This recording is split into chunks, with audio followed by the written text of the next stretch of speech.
Hello students, आज हम पढ़ने वाले हैं lesson number 3 force and pressure. इसका मतलब इस लेसन में हम पढ़ेंगे अबाउट फोर्स और प्रेशर क्या होता है। तो आज ये हमारा फर्स्ट वीडियो है लेसन नंबर 3 का, तो जिसमें मैं आपको एक्सप्लेन करने वाली हूँ कि फोर्स क्या होता है, डिफरेंट टाइप के फोर्सेस क्या होते हैं और प्रेशर हम नेक्स्ट वीडियो में पढ़ेंगे। चलो स्टार्ट करते हैं lesson. Can you recall what is a force. अब हम रिकॉल करते हैं कि फोर्स क्या होता है।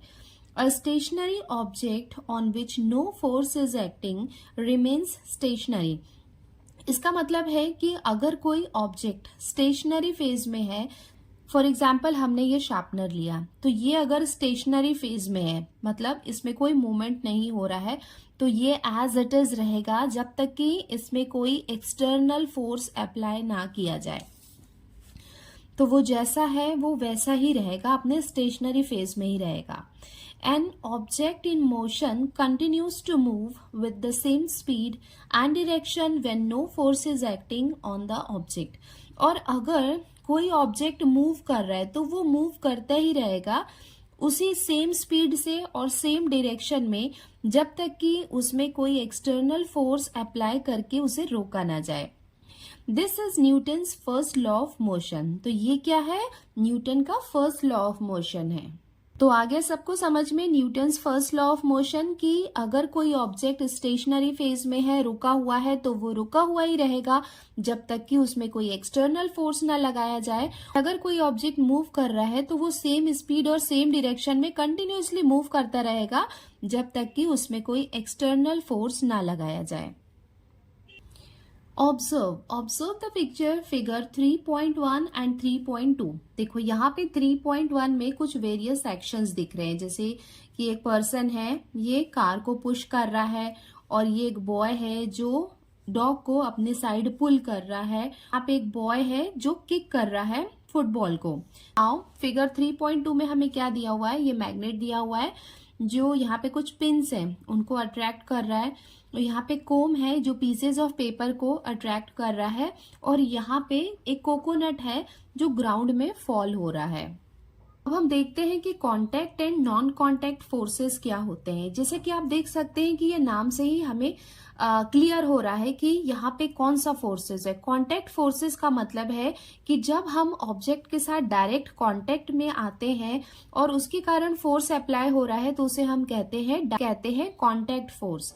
नॉन कांटेक्ट फोर्स का मतलब है कि किसी ऑब्जेक्ट के कांटेक्ट में आए बिना वहां पे जो फोर्स काम कर रहा है, उसको अट्रैक्ट कर रहा है या रिपेल कर रहा है, तो उन फोर्सेस को हम कहते हैं नॉन कांटेक्ट फोर्सेस। तो ये जो 3 एग्जांपल्स हमें दिए हुए हैं, ये एग्जांपल है कांटेक्ट फोर्सेस के, और ये 3 एग्जांपल्स हैं नॉन कांटेक्ट फोर्सेस के। In figure 3.1, a car moves in forward directions when a man applies force from behind। तो देखो पीछे से ये मैन जो है इसको फोर्स अप्लाई कर रहा है, तो ये फॉरवर्ड डायरेक्शन में मूव कर रही है। A reluctant dog is being pulled by his master। तो देखो यहाँ पे क्या कर रहा है, ये जो बॉय है ये डॉग को अपने साइड पुल कर रहा है, मतलब ये डॉग जाना नहीं चाह रहा है लेकिन ये खींच रहा है इसको अपने side. And a boy playing football is kicking the ball away. और ये वाले फिगर में जो बॉय है वो बॉल को किक किया जिससे बॉल यहाँ से दूर चला गया। What do you observe from these?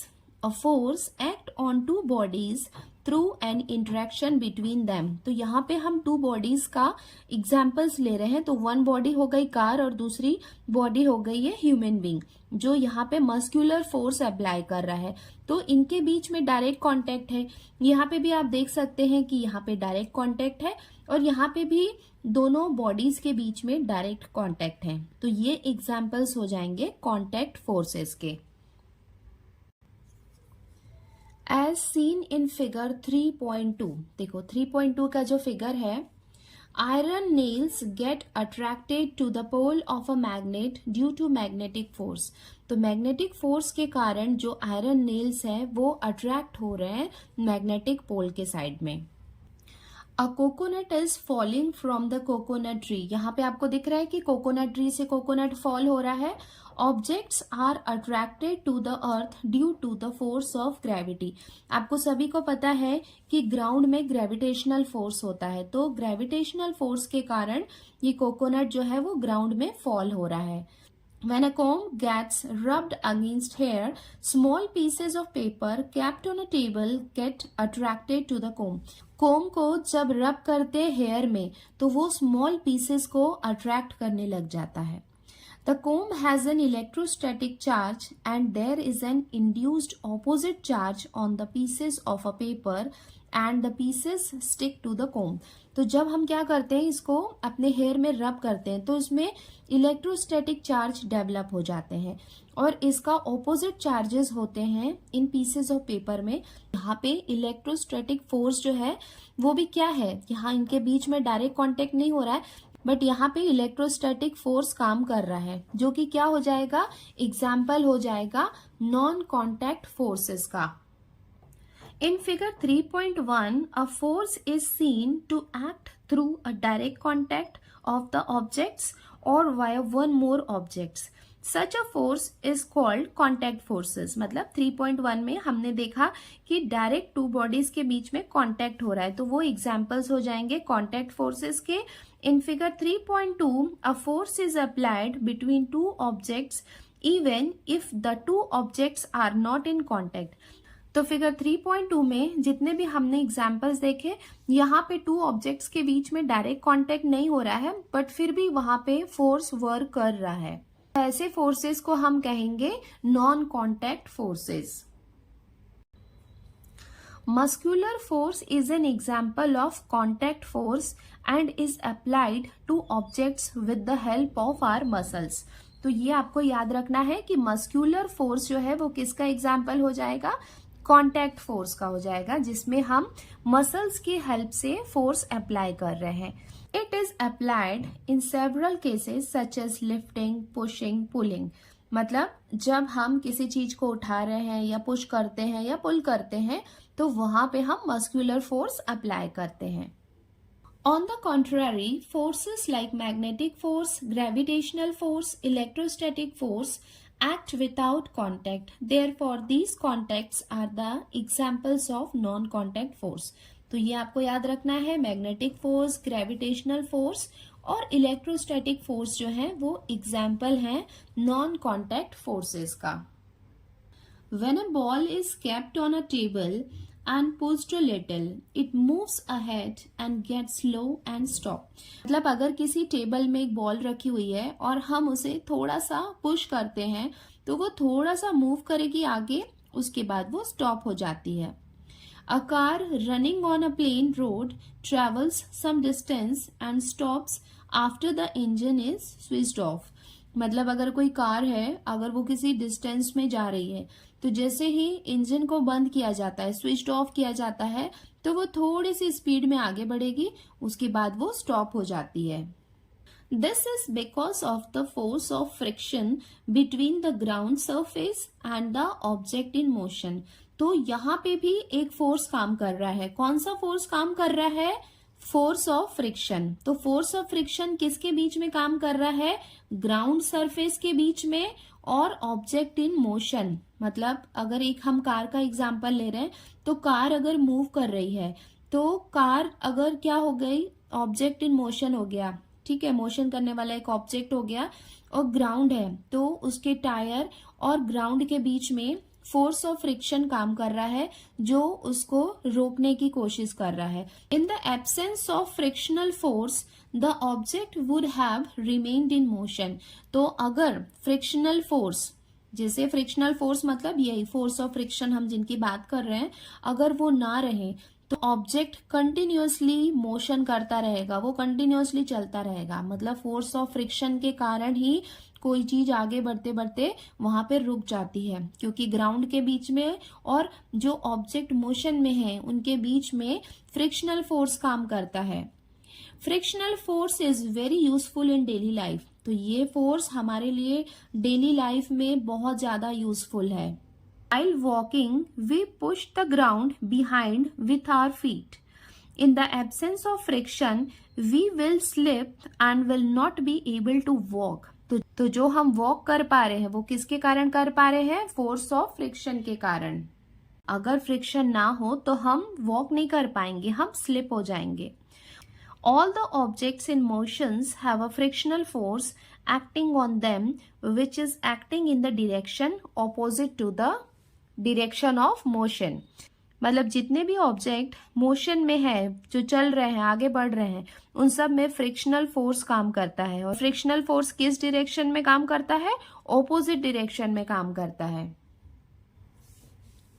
You must have been seen that one tends to slip over banana peel on the street. तो अगर कहीं पे बनाना पिल हो और उसके ऊपर पैर आ जाए तो वो पर्सन स्लिप हो सकता है. Similarly one can slip due to mud. तो कभी कभार मड की वजह से भी स्लिप हो सकते हैं. Both these examples occur due to reduced friction.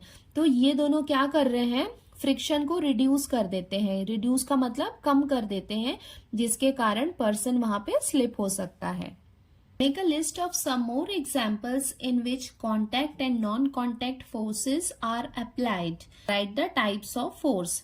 तो अगर जो हमने ऑलरेडी पढ़े हैं उनके अलावा अगर आपके पास कोई और एग्जाम्पल्स हैं कॉन्टैक्ट और नॉन कॉन्टैक्ट फोर्सेस के, तो उसका आप लिस्ट बना सकते हैं और वो कौन से टाइप के फोर्स हैं वो आप लिख सकते हैं. Try this. तो यहाँ पे हमें एक एक्सपेरिमेंट दिया हुआ है. Take 2 plastic bottles with rectangular shape. तो देखो यहाँ पे हमने रेक्टेंगुलर शेप की 2 बॉटल्स ले लिए हैं. Close their opening by fitting the lids tightly. तो यहाँ पे हमने इसके लिड को टाइटली क्लोज कर दिया है. Keep 2 small bar magnets on them. तो इसके ऊपर हमने 2 बार मैग्नेट्स रख लिए. Then fix them neatly using a sticking tape. तो स्टिकिंग टेप की हेल्प से हमने यहाँ पे दोनों बार मैग्नेट को स्टिक कर लिया है. ये है फिगर 3.3 जहाँ पे हम शो करने वाले हैं non contact force. Fill a big plastic tray. तो यहाँ पे हमने क्या लिया? एक बिग प्लास्टिक ट्रे लिया विथ वाटर और इसको हमने वाटर से फिल किया. And leave the 2 bottles floating with magnet at the top. तो यहाँ पे हमने एक प्लास्टिक ट्रे लिया जिसे हमने वाटर से फिल किया और फ्रीली इन दोनों बॉटल्स को इनके ऊपर फ्लोट होने दिया. Take 1 bottle near the other. तो अब हम क्या करेंगे? एक बॉटल को दूसरे बॉटल के पास में लेके आएंगे. If the north pole of the magnet is near the south pole of the other magnet, the bottles will head towards each other. अगर एक बॉटल के नॉर्थ पोल को दूसरी बॉटल के साउथ पोल के जब हम पास लेके जाएंगे तो ये दोनों आपस में एक दूसरे के पास आने लगेंगे, मतलब अट्रैक्ट होने लगेंगे. Observe what will happen when the direction of the bottles are changed. और अगर हमने इसके डायरेक्शन को चेंज किया, अगर इसके नॉर्थ वाले साइड को हम नॉर्थ वाले साइड के पास लेके आएंगे तो ये दोनों बॉटल आपस में रिपेल होने लग जाएंगे. We can observe change in the motion of the bottles without any direct contact. तो इस वाली एक्टिविटी में हम बॉटल का मोशन देख सकते हैं, या तो वो पास आ रहे हैं या दूर आ रहे हैं बिना किसी कॉन्टेक्ट के. This means that there exist a non contact force between the 2 magnets. तो यहाँ पे हमें क्या शो हो रहा है कि मैग्नेट्स के बीच में नॉन कॉन्टैक्ट फोर्स होता है. You have learned about static electricity in the previous standard. Electrostatic force is a non contact force. To verify this which experiment will you perform. तो यहाँ पे अभी हमने एक नॉन कॉन्टैक्ट फोर्स के demonstration के लिए एक एक्टिविटी की. तो वैसे ही अगर इलेक्ट्रोस्टैटिक फोर्स का अगर आपको डेमोन्स्ट्रेशन करना होगा कि वो एक नॉन कॉन्टैक्ट फोर्स है, तो आप कौन सा एक्सपेरिमेंट परफॉर्म करोगे. तो बच्चों यहाँ तक हमने कॉन्टैक्ट और नॉन कॉन्टैक्ट फोर्सेस क्या होते हैं उसके वेरियस एग्जाम्पल और एक्टिविटीज देख ली है. अब हम आते हैं अनदर टाइप ऑफ फोर्सेस में. बैलेंस्ड एंड अनबैलेंस्ड फोर्स क्या होता है वो भी देख लेते हैं. Take a cardboard box. तो यहाँ पे हमने क्या किया? एक कार्डबोर्ड बॉक्स लिया. Tie thick string to its 2 sides and keep it on a smooth table as shown in figure 3.4. तो ये 3.4 फिगर में हमें दिख रहा है कि यहाँ पे हमने कार्डबोर्ड लिया और इसके दोनों साइड में हमने ये ऐसा स्ट्रिंग ले लिया है. Tie weighing pans to the 2 ends. तो यहाँ पे इसके दोनों स्ट्रिंग में हमने वेइंग पैन यहाँ पे फिट कर लिए. Keep equal masses in both the pan. तो दोनों पैन में हमने इक्वल मासेस लिया। फॉर एग्जाम्पल यहाँ पे हमने 1 kg लिया है, तो यहाँ पे भी हमने 1 kg लिया। तो अगर दोनों में 1 kg है, इसका मतलब उनके मासेस क्या हुए, इक्वल हुए। The box does not move on the table. तो अगर इन दोनों में इक्वल मासेस होंगे तो ये बॉक्स मूव नहीं करेगा, वो जैसा है एज इट इज रहेगा। If more mass is kept in one of the pan than in the other, the box start moving in the direction of that pan. तो अगर हम क्या करेंगे, अगर हम दूसरे पैन में ज्यादा वेट लेंगे, सपोज यहाँ पे हमने 2 kg ले लिया और यहाँ पे 1 kg लिया, तो ये बॉक्स जो है वो इस तरफ मूव करने लगेगा जहाँ पे ज्यादा मास है। Equal gravitational force act on both the pans when equal masses are kept in them। तो जब दोनों में मास इक्वल था, दोनों में जब 1 kg था, तो दोनों में इक्वल ग्रेविटेशनल फोर्स लग रहा था। This means balanced force act on the boxes। तो इसका मतलब उस समय वहां पे बैलेंस्ड फोर्स था। जब ये दोनों में इक्वल मास था तो इक्वल ग्रेविटेशनल फोर्स काम कर रहा था और बैलेंस्ड फोर्स काम कर रहा था, जिसके कारण बॉक्स मूव नहीं कर रहा था। This means balanced force act on the box with effective force equal to 0 as these are acting in opposite direction। तो यहाँ पे जो बैलेंस्ड फोर्स था वो क्या कर रहा था, ऑपोजिट डायरेक्शन में काम कर रहा था, बट ऑपोजिट डायरेक्शन में दोनों में फोर्स इक्वल थे। बैलेंस्ड फोर्स काम कर रहा था क्योंकि दोनों में मास इक्वल थे, जिसके कारण यहाँ पे कोई भी मूवमेंट नहीं हो रहा था। On the contrary, if more mass is kept in one pan than in other, the box start moving in the direction of the pan with more mass। तो अगर हमने 1 पैन में ज्यादा मास रखा है तो ये बॉक्स जो है जहां पे ज्यादा मास है उस तरफ मूव करने लगेगा। When unequal forces are applied to the box on the two sides, an unbalanced force act on the box resulting in imparting motion to the box। तो अगर यहाँ पे दोनों में मासेस अलग अलग हों, अगर मासेस में डिफरेंस हो, कहीं पे ज्यादा मास है कहीं पे कम मास है, तो वहां पे बॉक्स मूव करने लगता है और उस समय वहां पे अनबैलेंस्ड फोर्स काम करता है। तो बहुत सिंपल है कि अगर दोनों में मास इक्वल है, दोनों में 1 kg है, तो वहां पे बैलेंस्ड फोर्स काम कर रहा है और बैलेंस्ड फोर्स वहां पे काम कर रहा है तो वहां पे कोई मोशन नहीं हो रहा है। बट जब वो अनइक्वल हो और एक पैन में वेट ज्यादा हो तो वहां पे अनबैलेंस्ड फोर्स काम करता है और अनबैलेंस्ड फोर्स के कारण क्या होगा, यहाँ पे हम बॉक्स का मूवमेंट देख सकते हैं। Children playing tug of war pull the rope in their respective direction. तो आपने टग ऑफ वॉर का गेम देखा होगा जहां पे चिल्ड्रन जो होते हैं वो रोप को पकड़ के अपने अपने साइड में, अपने अपने डायरेक्शन में वो क्या करते हैं, रोप को पुल करते हैं। If the pull of the force is equal on the two sides the rope does not move. और अगर दोनों के साइड में फोर्स इक्वल होता है तो रोप कहीं भी मूव नहीं करती, वो जहां पे है एज इट इज वैसी ही रहती है। If the force is more on one side, अगर वन साइड में ज्यादा फोर्स होता है the rope moves in that direction. तो जहां पे ज्यादा फोर्स होगा तो रोप उस तरफ मूवमेंट करेगी। जैसे यहाँ पे भी हमने एग्जाम्पल में देखा था कि यहाँ पे जब ज्यादा मास था तो ये बॉक्स इस तरफ मूव कर रहा था। वैसे ही जब टग ऑफ वॉर का जो गेम होता है तो वहां पे भी ज्यादा फोर्स जहां पे अप्लाई करेंगे वहां पे ही रोप का मूवमेंट होगा। This means that initially the two forces are balanced. इसका मतलब ये हुआ कि पहले दोनों के क्या थे, बैलेंस्ड फोर्स थे। The rope moves in the direction of higher force when the forces become unbalanced. तो फोर्सेस जब अनबैलेंस्ड हो जाते हैं तो जिस तरफ ज्यादा फोर्स होता है तो उस तरफ रोप का मूवमेंट होना। Let us see one more example. When big grain storage container is required to slide on the ground it becomes easier if 2 persons push it rather than 1 person। तो अगर कोई कंटेनर है और उसको पुश करना है तो अगर 1 person उसको पुश करेगा तो उसमें मूवमेंट नहीं होगी। तो वहां पे अगर 2 persons मिलके उसको पुश करेंगे तो वहां पे हमें मोशन देखने को मिलेगा क्योंकि वहां पे ज्यादा फोर्स अप्लाई हो रहा है। When the force is applied by both in the same direction, the movement is easy. तो अगर दो लोग मिलके एक सेम डायरेक्शन में उसको पुश करेंगे तो वहां पे मूवमेंट इजी हो जाएगा. You may have experienced this. What do we understand from this example? तो इस एग्जाम्पल से हमें क्या समझने को मिलता है? ये मिलता है कि अगर हम सेम डायरेक्शन में अगर ज़्यादा फोर्स अप्लाई करेंगे तो वहाँ पे मूवमेंट इजी हो जाता है. If several forces are applied on an object in the same direction, a force equal to their addition acts on that object. तो मतलब अगर किसी ऑब्जेक्ट पे बहुत सारे फोर्सेस काम कर रहे हैं तो वो सारे फोर्सेस का जो एडिशन होगा, उसका जो सम होगा, वो इक्वल होगा उस ऑब्जेक्ट में काम करने के लिए और उसके मूवमेंट के लिए.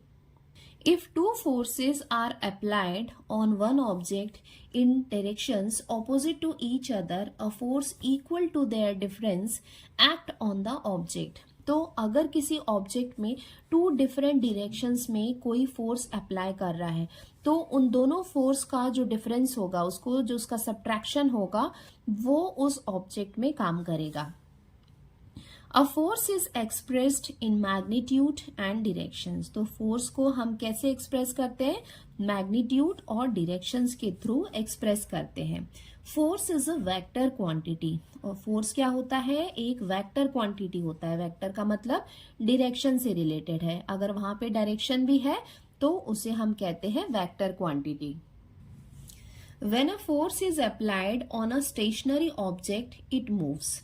Its speed and direction changes. तो अगर फोर्स अप्लाई किया जाए किसी ऑब्जेक्ट में जो स्टेशनरी फेज में है तो उसके स्पीड को और डायरेक्शन को चेंज किया जा सकता है. Similarly, a force is required to stop an object in motion. तो अगर कोई ऑब्जेक्ट मोशन में है तो उसको स्टॉप करने के लिए भी फोर्स की रिक्वायरमेंट होती है. जैसे स्टेशनरी ऑब्जेक्ट्स को हमें मूव करने के लिए भी वहां पे फोर्स की रिक्वायरमेंट होती है, वैसे ही अगर कोई मोशन में है तो उसको स्टॉप करने के लिए भी हमें वहां पे फोर्स की जरूरत होती है. जैसे कि कोई कार है, कार अगर मूव कर रही है तो कार की जो स्पीड है उसको अगर हमें रोकना है, उसकी स्पीड को कम करना है या उसे स्टॉप करना है तो वहां पे ब्रेक अप्लाई किया जाता है. तो यहाँ पे ब्रेक एक फोर्स की तरह काम कर रहा है. An object can change its shape due to force. तो किसी भी ऑब्जेक्ट का शेप चेंज हो सकता है फोर्स के कारण. While kneading a dough made from flour. तो जब हम रोटियां बनाते हैं ना, तो रोटियां बनाने के लिए पहले डो बनाते हैं. तो इसका एग्जाम्पल मैं आपको दिखा सकती हूँ. The dough changes its shape when a force is applied. देखो ये फ्लोर का डो बना रही हूँ मैं, जिसे हम यूज़ करते हैं चपाती बनाने के लिए. तो इसमें जब हम फोर्स अप्लाई कर रहे हैं तो उसका शेप चेंज हो जा रहा है. तो मैंने सोचा ये आप लोगों को मैं दिखा देती हूँ. A potter applies a force in a specific directions while shaping the pot. तो पॉटर जो होता है, जो मटके बनाता है, तो वो क्या करता है? फोर्स अप्लाई करता है, जिसके कारण क्या होता है? डिफरेंट डिफरेंट डायरेक्शन में वो फोर्स अप्लाई करता है, जिससे पॉट को शेप मिलता है. Rubber when stretched expands. There are many such examples. तो अगर रबर को स्ट्रेच किया जाए, ऐसे खींचा जाए, तो वहां पे क्या होता है? वो एक्सपैंड हो जाती है, उसका शेप चेंज हो जाता है. तो ये भी एग्जाम्पल हो जाएगा एक फोर्स का. और ऐसे ही काफी सारे एग्जाम्पल्स हमको फोर्स के देखने को मिलते हैं. तो बच्चों यहाँ तक तो हमने फोर्सेस के बारे में पढ़ा. हमने कांटेक्ट और नॉन कांटेक्ट फोर्सेस देखा, उसकी डिफरेंट एग्जाम्पल और कुछ एक्टिविटीज देखे. उसके साथ ही हमने बैलेंस्ड और अनबैलेंस्ड फोर्सेस देखा और उसके एग्जाम्पल्स देखे. तो अब हम आते हैं एक नए टॉपिक पे जिसे कहते हैं इनर्शिया. चलो अब देखते हैं इनर्शिया क्या होता है. We have seen that an object changes its state of motion due to force. In the absence of a force, object exhibit a tendency to remain in the existing state of motion. तो इसका मतलब ये है कि अगर force ना हो तो वो जैसा है वो उसी स्टेट में रहता है. It remains same in the existing state. Let us see the following examples. तो चलो अब हम कुछ एग्जाम्पल देखते हैं जिससे हमें इनर्शिया समझ में आ जाएगा.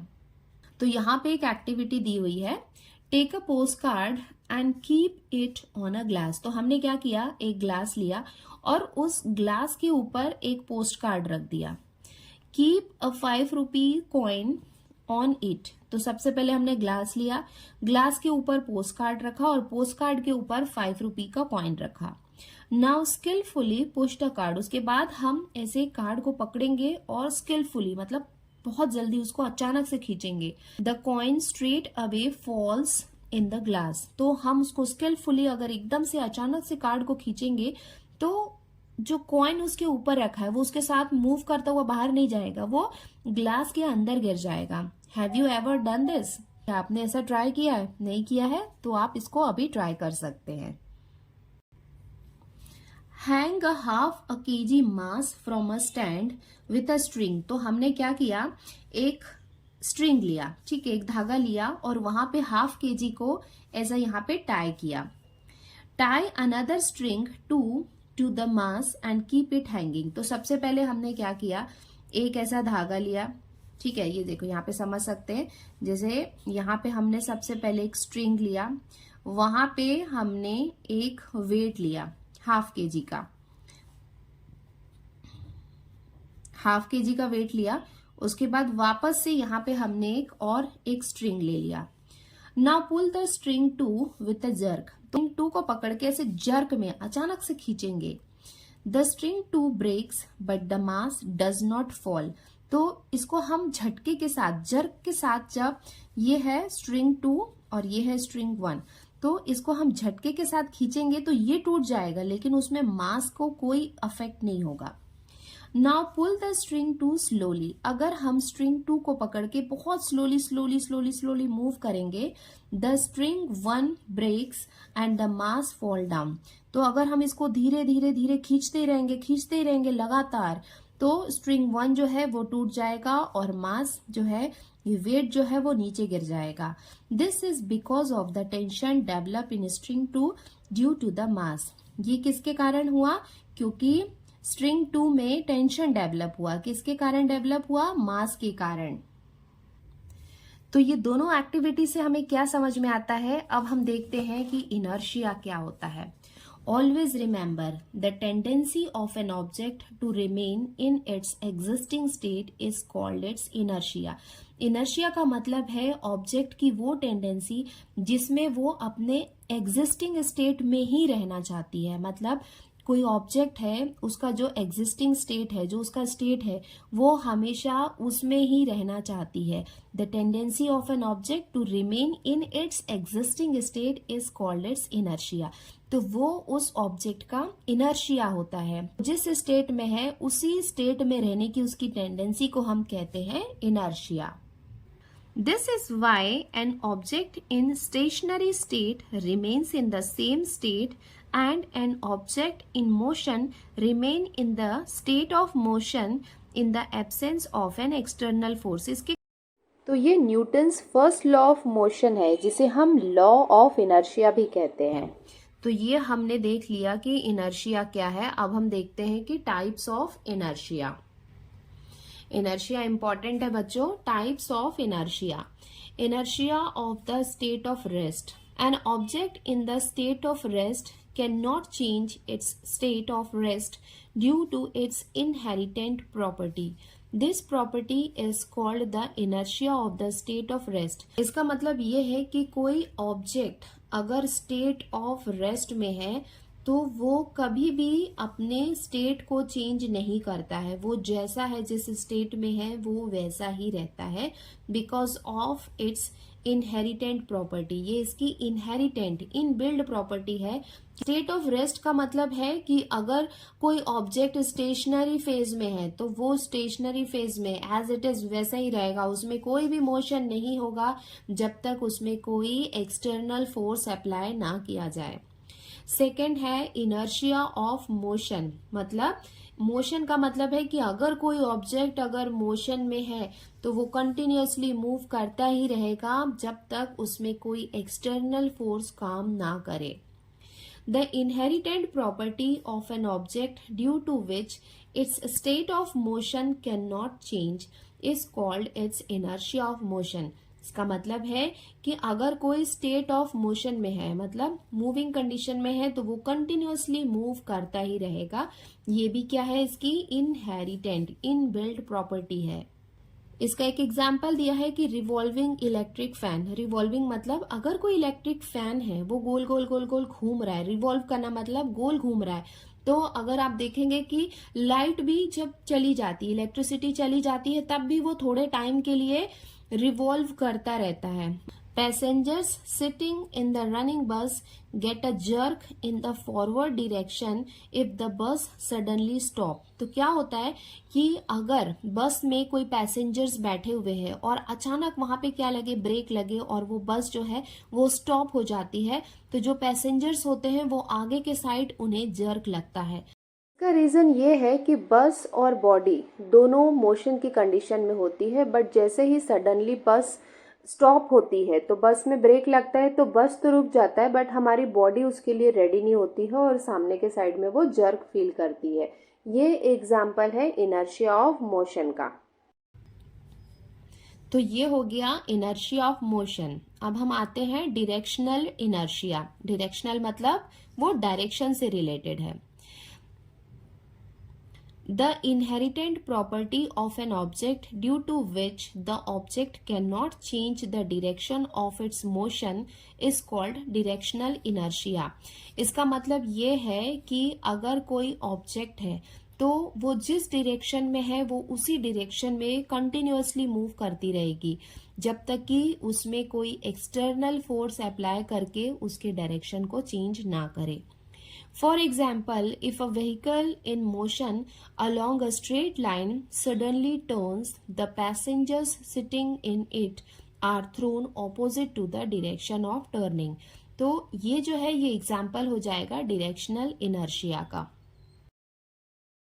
इस एग्जाम्पल को हम ऐसे समझ सकते हैं कि अगर कोई व्हीकल स्ट्रेट लाइन में मोशन कर रहा है और अचानक से सडनली वो टर्न लेता है, तो उसके अंदर जो पैसेंजर्स बैठे हुए होते हैं वो उसके ऑपोजिट साइड में थ्रोन हो जाते हैं, दूसरी साइड में वो एक फोर्स महसूस करते हैं और गिर जाते हैं। इसका कारण है डायरेक्शनल इनर्शिया, क्योंकि इसमें हमने पढ़ा है कि object can not change the direction of its motion, तो मोशन के डायरेक्शंस को चेंज नहीं करता है और अगर वो सडनली होता है तो हम एक जर्क महसूस करते हैं।